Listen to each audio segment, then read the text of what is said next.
All right, we should be live now. Welcome to the Davani Connection Show. My name is Keyvan Davani, and I thought, it would be time for, more dot connecting, interconnected, holistic, reflective rant or, thoughtful monologue discussion with myself or uh, and with you as my audience, as my followers and listeners. And thanks again for following me, for subscribing. Please give it a like, subscribe, share with your friends and family. Whatever, you get out of it, would it be some kind of new ideas, inspirations, information, knowledge, comprehension? And so where should I start? I would say I would start with Bitcoin, because that's, the focus of my, the general focus of my podcast, of my show, of the Keyvan Davani Connection Show, or in short, the Davani Connection Show. And so Bitcoin, has made the rounds. Let's say it has been more mainstream or mainstreamlined lately. Of course, because of the price, number go up of the Bitcoin halving. By the way, happy Bitcoin halving since yesterday, I believe. It was from Friday to Saturday, so from 19th to 20th, sort of at nighttime. It was probably 3 or 4 o'clock in the morning.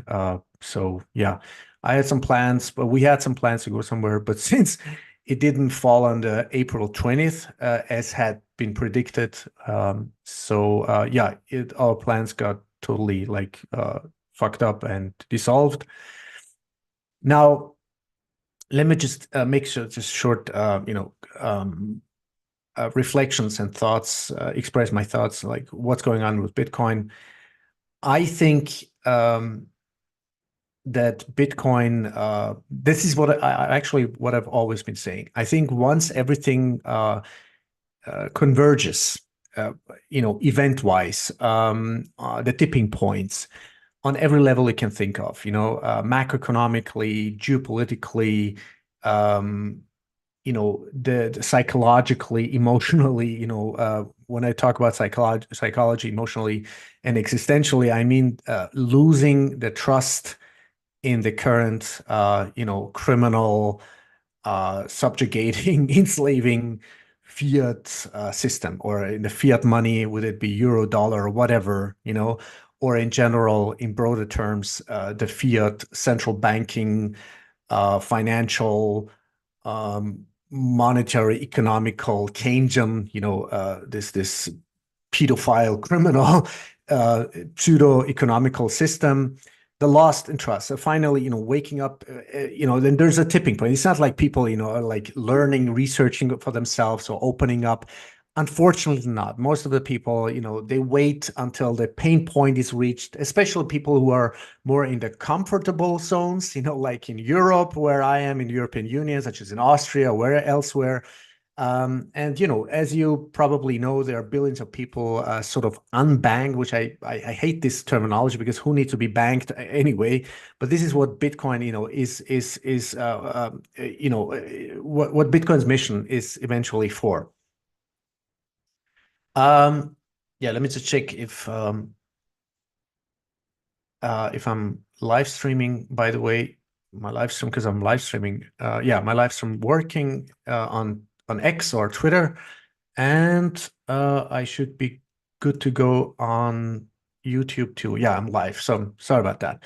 All right, so as you know, Bitcoin as a store of value, medium of exchange, unit of account, and as the one and only, for the first time in human history, with absolute scarcity, because that's the core essence of Bitcoin as money, is its absolute scarcity with 21 million. The last Bitcoin, it's not even, but as they say, asymptotically, I don't even know the word, but it's not like the full 21 million will be mined. It's like somewhere a fraction, a little bit fraction of a fraction of a fraction below 21 million, but it doesn't matter.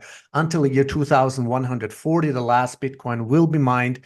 And we had now the last halving was, it means the block reward, for the miners went from 6.5 to 3.125 Bitcoin per block. So, and because of the, algorithm and, the mathematics, the cryptography and everything else, I'm not a technical guy, but because of the difficulty adjustment, every 10 minutes, there's a block, plus and minus.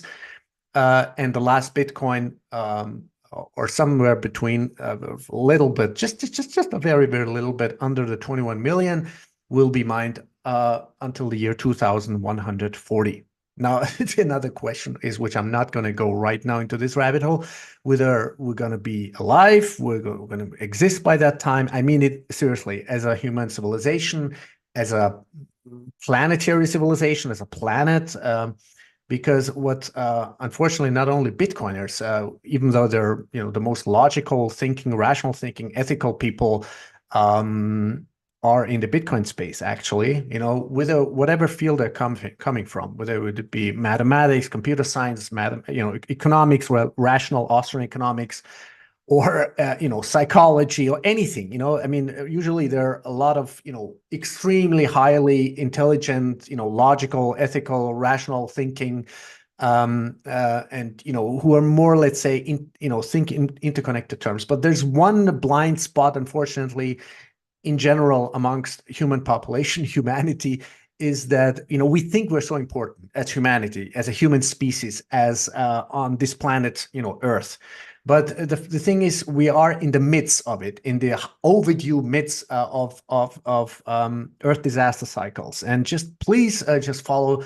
I should have mentioned him in the title of this episode. Please follow Ben Davidson on Suspicious Observers on YouTube, or the Sun Weatherman on X or Twitter. He makes remarkable, I mean, brilliant, short or long, whatever, documentaries, videos, analysis, like hardcore scientific facts, data, and he's like a super brain. He can read like pages, thousands of pages within shortest span of time, and then converge everything, and then digest, and then analyze, interpret them, and even there's so many other scientists that give him actually so much credit, and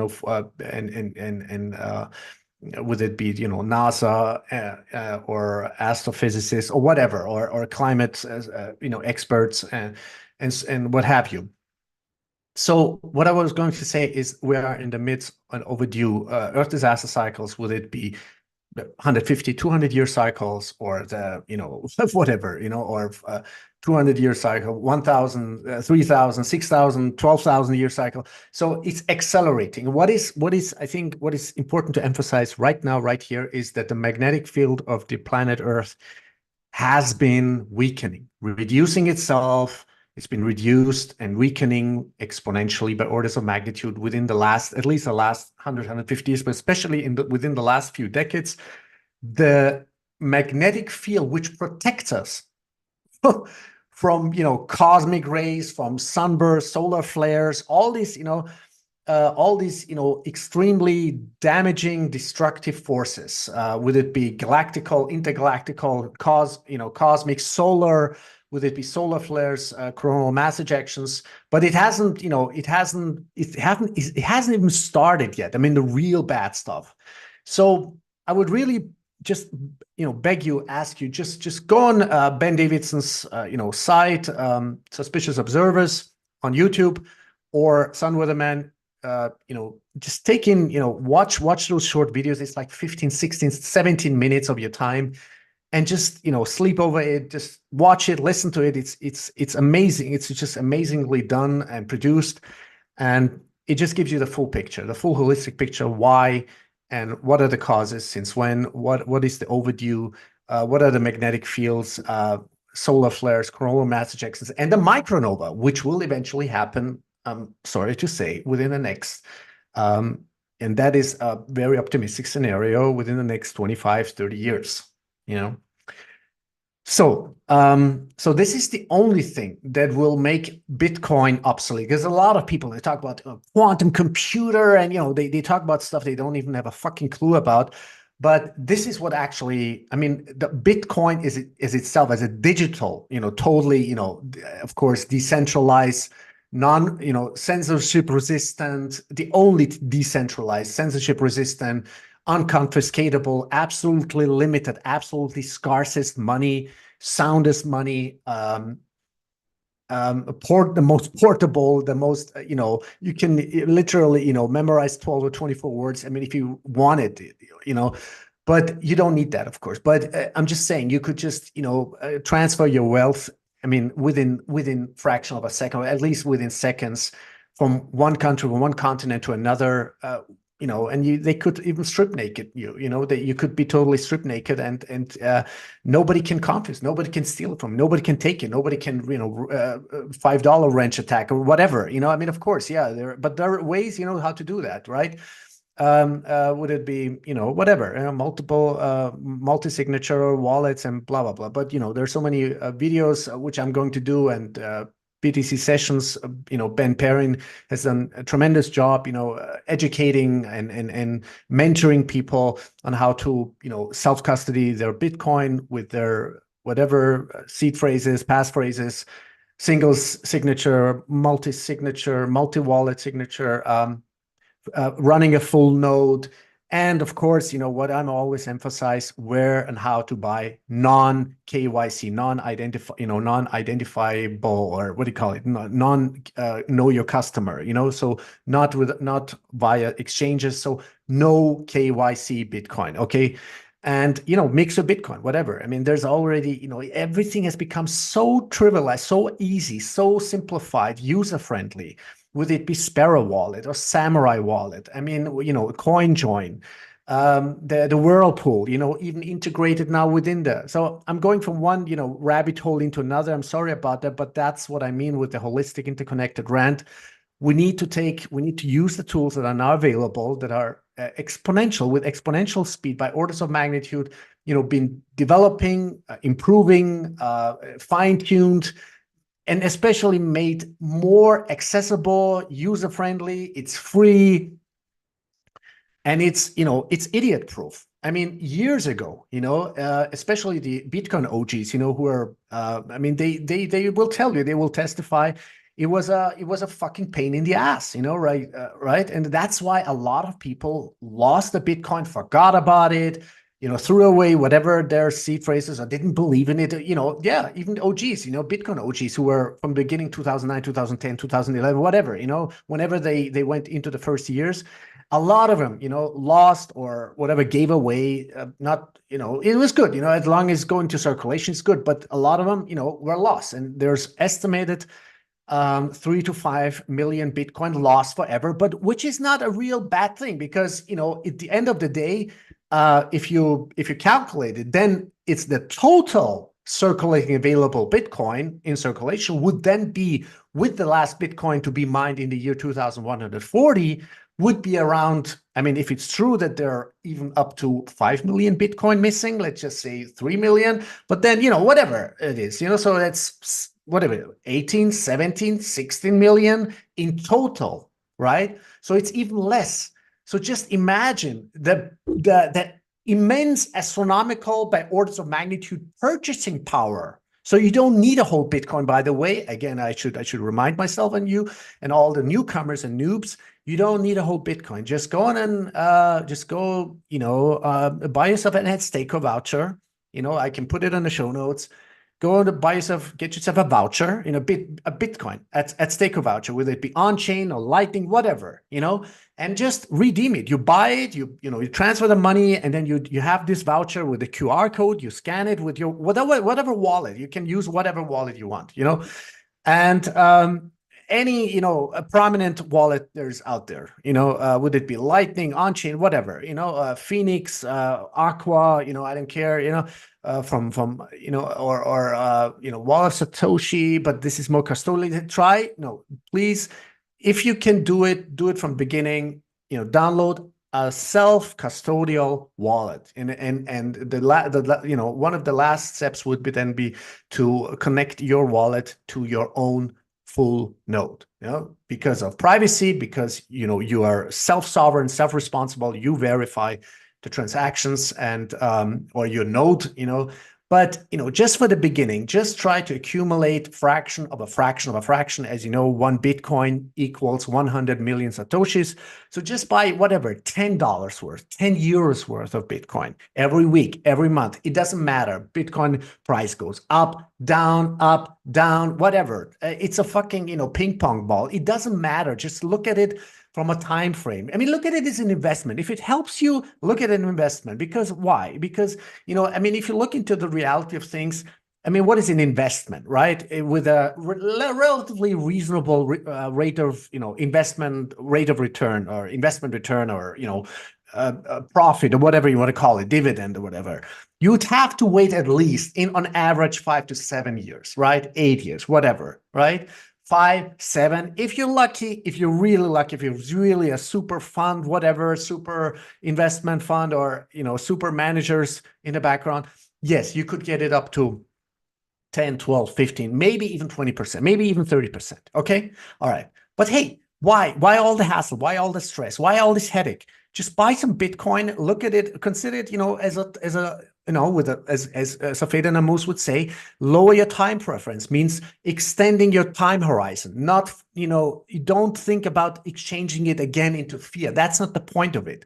Think of it in purchasing power in the next 1 year, 2 years, 3 years, 5. The longer, the better. In 5 or 10 years, oh my God, with 0.1 Bitcoin, or even 0. There's, and you know what? There are what is that?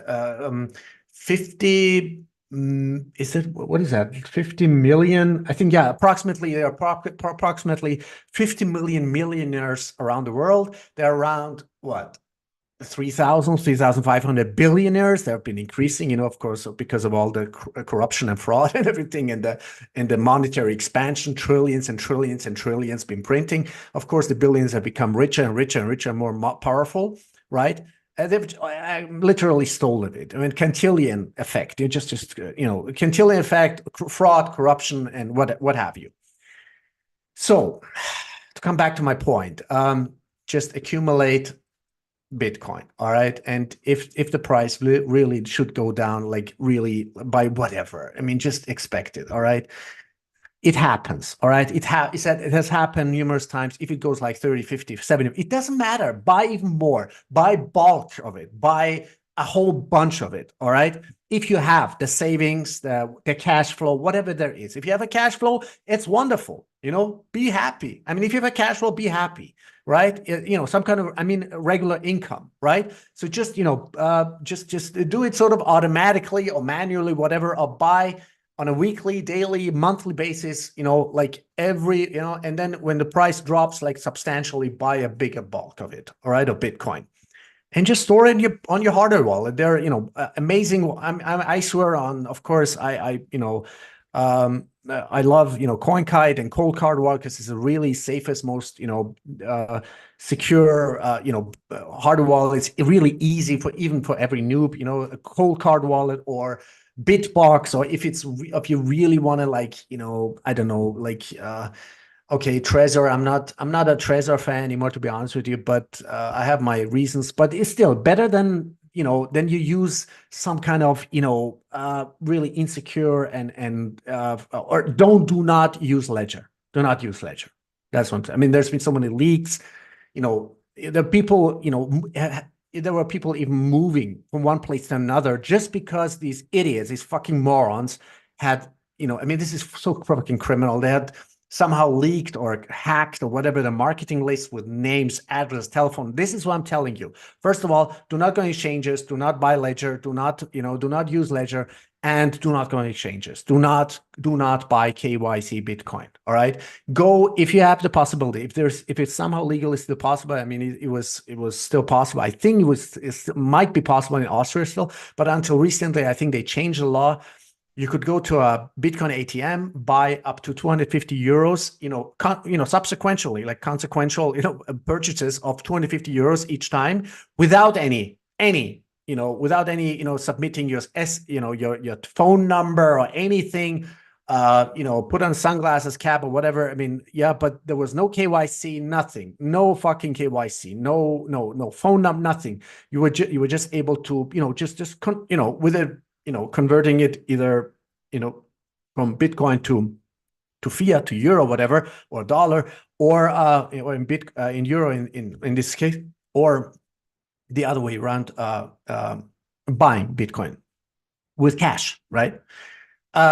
So yeah, that's the state of the affairs right now. And unfortunately, these, for whatever reasons, I mean, it's so perverted. It's so fucked up. I mean, there's like trillions and trillions of Bitcoin, I'm sorry, of fiat money, dollar and euros being, laundered through banks, commercial banks. I mean, remember HSBC, all these corruptions, fraud, corruption, drugs, on systemic scale, NATO, right? And weapons and this and that and child trafficking and all this fucked up, evil, satanic, criminal shit. How do you think it's been money laundered? Of course, to central banks, commercial banks, Vatican, City of London, all these satanic evil. It's not fucking conspiracy theory anymore. It's all in the open now. I mean, people who I've never expected of, even talking about it. Even Tucker Carlson, who used to be, I mean, I have got my reservation about Tucker Carlson. I'm transitioning slowly now from one topic to another. I mean, I have some respect for Tucker Carlson still, but I have my reservation. I have my reservation even about Joe Rogan. I have all my reservation about all these so-called, mainstream, no, I'm sorry. Once upon a time, mainstream and now so-called alternative, right, media.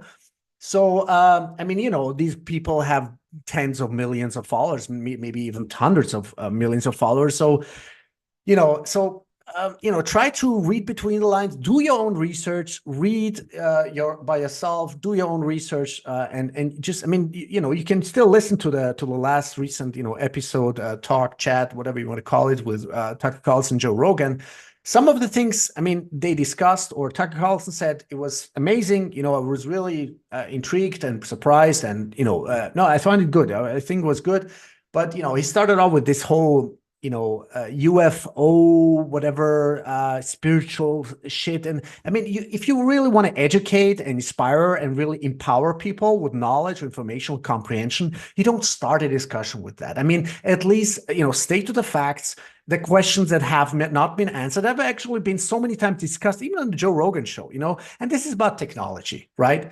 I mean, tons and tons, not hundreds, but thousands and thousands of innovations, highly advanced, secretive, compartmentalized technologies, inventions that have been suppressed in the name of national security, patents that have been suppressed, hidden, inventors, scientists, engineers who have been suicided, killed, or suddenly they disappeared, or they died. A lot of them, by the way, in Belgium, which is, by the way, one of the big cesspools, not only of child trafficking, which is, again, somehow, but that's another chapter, interconnected with the once upon a time, king, not the once upon a, but, the king, the former old king, who abdicated because I think he had to give a blood sample or a DNA sample or whatever, but so he didn't do that. So he abdicated. He did. And there was a court order sort of in France, and because of because of, whatever, rape, child trafficking, whatever. And so, where are the bodies buried, right? Where are the children buried? This is the question.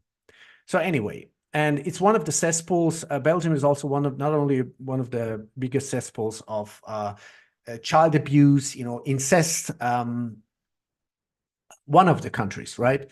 But it's a huge cesspool, right? And it's amazingly interconnected. I mean, you won't believe it, with the European Space Agency. I mean, it would take a lot of research and contemplation and reflection and summaries, and but unfortunately, it would take a lot of time, and we would have to sit together with other experts who know even more than me. But it is connected with the patent system, of course, European Space Agency, and a lot of engineers, inventors, scientists fell dead, they just drop dead. They drop dead. And I think the number is about 120, 130, inventors so far just dropped dead after eating a soup or something. And they were in the midst, by the way, of negotiations or talks with corporations or the holding structure, the corporation which are intertwined, with the European Space Agency, other technological high-tech corporations. So it's about stealing from legit inventors with fully functional technologies, whatever that is. It could be fuel-saving technology, or as there's been I think the number is like 5,100, 5,200 patents have been confiscated in the name of national security, I think alone in the United States, and maybe crisscross in some other countries. But you got to imagine, I mean, we're talking about like technologies that could literally, they're able right now to save humanity.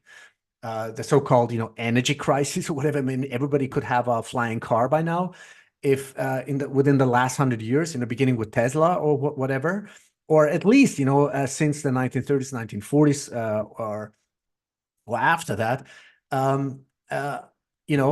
Plasma technology, magnetical gravitational field-based technologies. And this, again, connects then back again to Ashton Forbes, who does a brilliant job. He went it was one of the best interviews I've heard, I mean, so far on the disappeared commercial airline, as I remember, Malaysian airline MH370. And there's, finally there were whistleblowers coming out and submitting videos from super high-tech drones, and there's been a lot of attempts to debunk it, and the guy has done a brilliant job, like dissecting it and analyzing it, and with other experts, why all these so-called debunking attempts have totally failed. So the videos are totally legit and submittable as proof, as evidence, that the whoever was behind this, would it be I mean, for me, it's like a huge, Anglo-American military industrial central banking complex. You can't say just it's USA technology, because right now, I mean, this is why the reason I wanted to talk to Ashton Forbes. I actually contacted him. I hope he takes and accepts my offer to go on a chat with him, first of all, on an interview, and then hopefully we can have a panel discussion with other necessary overdue experts who are, who could bring in the complementary practical, not, some kind of wanky, brain masturbating theoretical shit, but people who know how to build the principles, whether it be gravity, magnetical gravitational field strength based technologies, so-called falsely called anti-gravity. It's nothing anti-gravity. It's all because gravity is based on the essence, right, of magnetic fields. Anyway, so I mean, you can call it unified field theory, but I just call it the essence of creation is magnetic fields, or magnetic field, magnetical meaning going outwards, pushing outwards, sort of simplified terms, and gravitational pulling in. But the only thing that's for me, let's say, easy to convey, this knowledge is to, like, okay, what's the form, the shape? How does it communicate? How does it transform? How does it shape? How does it travel, right, across unimaginable infinite distances? So what I see as a plasma is about principal field strength, transitional field strength, and matter field strength, right? And this is what we are obsessed with, unfortunately, on this planet as humanity. But that makes probably the joys and pleasures of physicality, of materialism, is the matter field strength. We are totally on the the most outward spiral line of the plasma, and that is the magnetical gravitational field strength, but the weakest one. And once you go inside the plasma, let's just imagine it as a spiral, right? It goes like this, and then it goes like this, right? The one it goes inward, the other one goes outward. So as long as it's sort of, let's just call it for the sake of simplicity, it's just sort of finds its position and is here, right? Let's say right here, right? And it has a form, it has a strength, it has a dimension, a physicality, right? So, but once it starts traveling the plasma, right, it becomes a sparrow. It becomes what do you call it? A spare. Right? It becomes an arrow. I'm sorry. It becomes an arrow, like a Fiji arrow, right? But still, it has still the three layers, three dimensions, more or less, right, of different field strength, right? The matter field strength, the transitional field strength, and then the principal, or what you would call it, the creation field strength, and that is the the divine, if you call it, the created. It's not like something like religious bullshit and saying this is why scientists have a hard time transitioning and interconnecting science and what do you call it, spirituality and the essence of creation. They're either because it's a dogma, right? And they've been brainwashed or indoctrinated or maybe overburdened with like, hey, don't go there. And if they go there, they're not going to tell you, of course. All right. So there are, compartmentalized structures, even in Russia. I know that for a fact. They're really brilliant, the most brilliant minds, most brilliant souls. They go in there and they tell them, you know what, and with it be in Iran, right? So this is what screw the regime. I don't care about it because the technology has been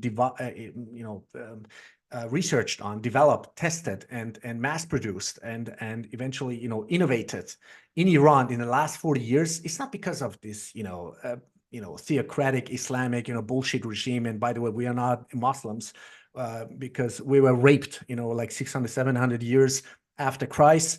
The Arabs came and, they raped us and we became, and then this is why we have all these mullahs, ayatollahs and stuff. So we are not Arabs, right? And so Iran means literally land of the Arya, but the Arya is not like the fucking, whatever Nazi, whatever you want to call it. It's its own chapter. But no, it means land of the Arya means land of the noble, land of the maybe even enlightenment, right? It's nothing racial. It's sort of call it like a more scientific, etymological, ethnic, linguistic origin source, that kind of thing. So we are actually more Zoroastrians, like Pendareni, Goftareni, Kerdani. Think good, talk good, and speak well, and something like that. Like it's a very it's a very simple philosophy, right? Very clean, very transparent, very honest, right? Without all this, dogma, indoctrination, bullshit, primitive, like goes like thousands of years ago in the desert of Arabia, whatever. No. And this is why we need to go back to the roots of our spirituality. Forget all the religions, forget would it be, Christianity, Christian Zionism, Judaism, Islam, Buddhism. No, we need to find and understand for the first time maybe even in our lifetimes in human history, the essence of creation. And once we understand the essence of creation, that is the magnetic field, everything else will just converge and make everything will make sense then. It will just help us connect the dots and understand the essence, the process of creation, the evolution of right.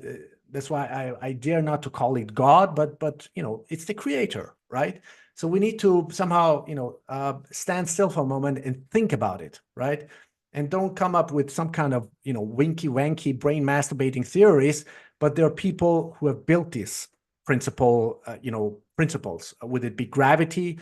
And the technologies are very transitional. It doesn't mean just because somebody or some entity has developed it, some other have not from other sort of processes.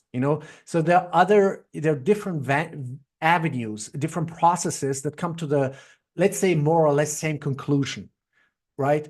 But and we need to be careful and cautious with the terminology we use. This is why I'm like anti-gravity. Is it really anti-gravity, or does it just create a magnetical or magnetical and gravitational field strength around, let's say, what do we even call it, right?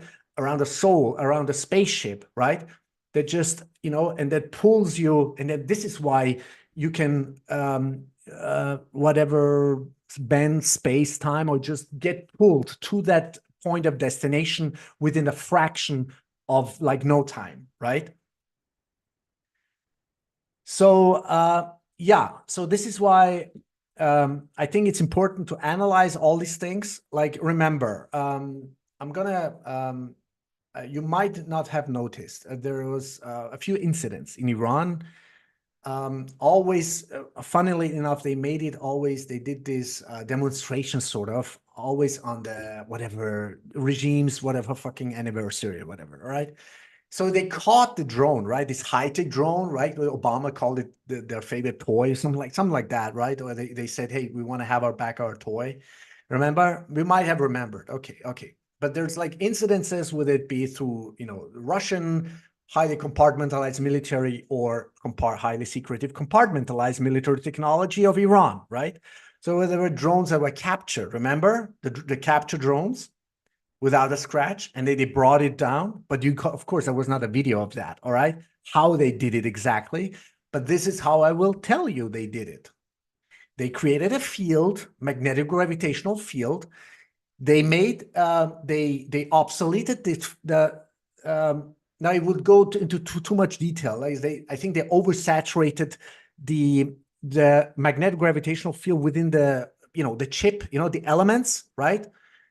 And there was even a self-detonation, which they somehow obsoleted or deactivated. It was just self-destruct. It usually has a self-destructive system within built, so if anything comes closer, it would just, whatever was in the process of being captured, it would usually, it would just explode or whatever. So what they did is, and they actually, they showed off with that fact that they captured it without a scratch. What does it mean? So they didn't even have to manually or physically, catch it or whatever with a net or whatever. They were just, they captured it with a feel. They brought it down without a scratch. The whole electronic was totally obsoleted. And then, they, dissected it, disassembled it, and then reverse engineered and made even a better version of that high-tech drone, which they had captured. And they did that numerous times. And what do you think the Russians did?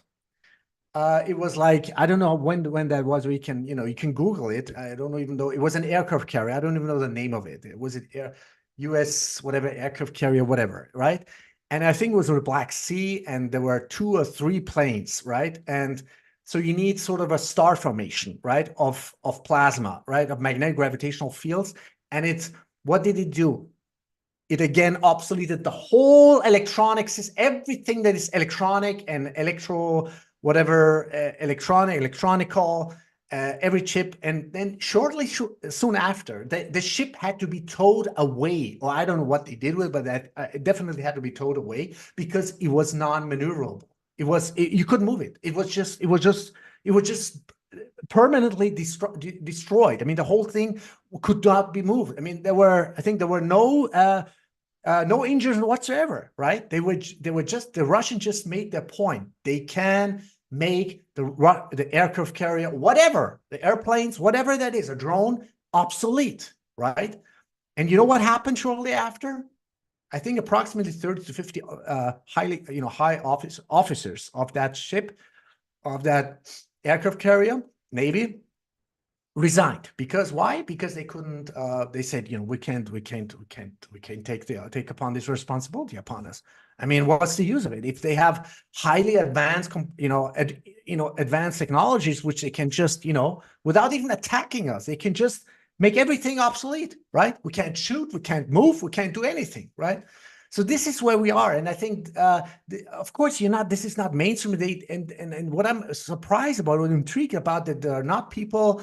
And I mean, there are just few people that I would say that are capable of, that have the intelligence, the wisdom, the meditative, or dot connecting capabilities to put all these dots, the pieces of the jigsaw puzzle together.